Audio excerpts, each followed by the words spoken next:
If you just introduce yourself and your role. My name is Dirk Frey. I'm a member of Occupy Africa Unity Square, which was founded by Itai Dzamara, and I'm currently one of the chairpersons. Yes. Chairperson, from the day that you've started your movement, any positive changes? Oh, quite a lot. Quite a lot. In fact, in the past 2 years, the conversation within people and even the socio-political landscape has changed drastically. In fact, a lot of us agree that what is happening today in terms of people standing up and speaking out for their rights and their demonstrations, even the unity of opposition parties coming to the table, all of this is possible because of the work that we did with Itai Dzamara back in 2014.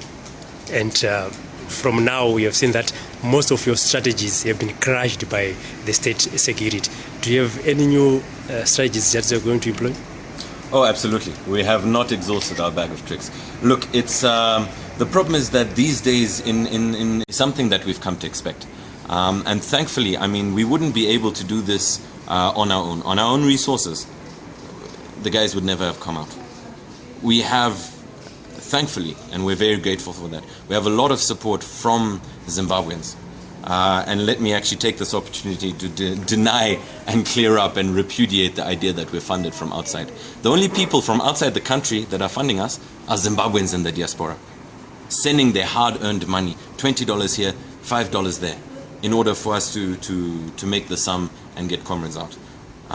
So that is, yes, it's tough, it's difficult, but it's not something that surprises us or demoralizes us. It's simply part of the battle. I mean, nobody goes into soccer and plays professional soccer expecting never to get injured. So we don't know exactly what's going to happen, but we know things are going to come our way. And so mentally we're prepared for that. If Mugabe is going to invite you today for a cup of tea?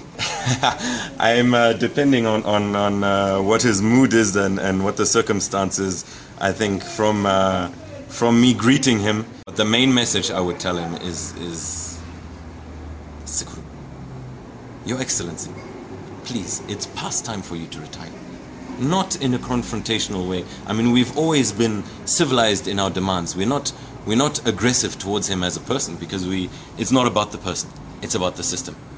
And I would say to him, look, Mr. Mugabe, in your younger days, you fought for the freedom of our people, just as we are fighting today. So surely we have common ground, and you can understand that what we're doing it for the people. And surely you can understand that our demand is not a personal attack. It is for the good of the people. We have reached a point in Zimbabwe's history where we are stuck. We're stuck as a poor nation on very rich land. And what we need is an overhaul in thinking, an overhaul in the system. Immediately. You've got to remember that this is a process. I mean, for people to originally gain freedom and liberate us from the colonial regime, it took time. It didn't happen overnight. In the same way, these massive structural changes that are needed for us to get to where we've been fighting this fight for 2 years. And there are people that have been fighting even longer.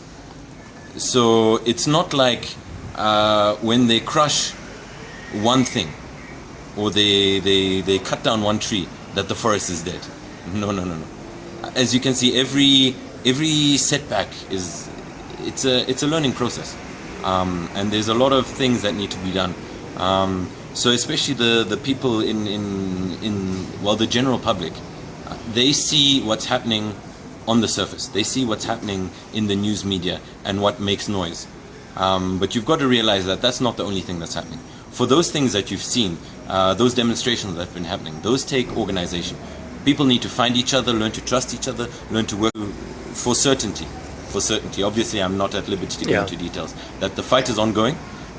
Strategies are being worked on and are going to be implemented soon. Yes, well, we have seen now the courts have raised their bail fines up to about $400. Don't you think it is going to demotivate the activists, thinking that if once I'm taken in, chances are very low that someone will come and fork out $400 for my bail? Look, I mean, it's different for the unfortunate civilians that are caught in dragnets and caught in the crossfire. But usually, once that is clear, they don't get huge bail. I mean, some of them get $30 bail. But as to activists, we go into this knowing what we're going into. We go into this prepared. So we're not surprised at the things that they throw at us. So, for example, when Patson and the others, and Linda also was part of the second group, they set the bail at something like $1,000. It was $1,000. Kana muchida kuvewo kutanga kunzwa nyaya dzakadai mazuva ese garai makateya pa YouTube nekuklika button rakanzi subscribe munobva maita wokutanga pa Zim DITV News kunzwa zviri kuitika.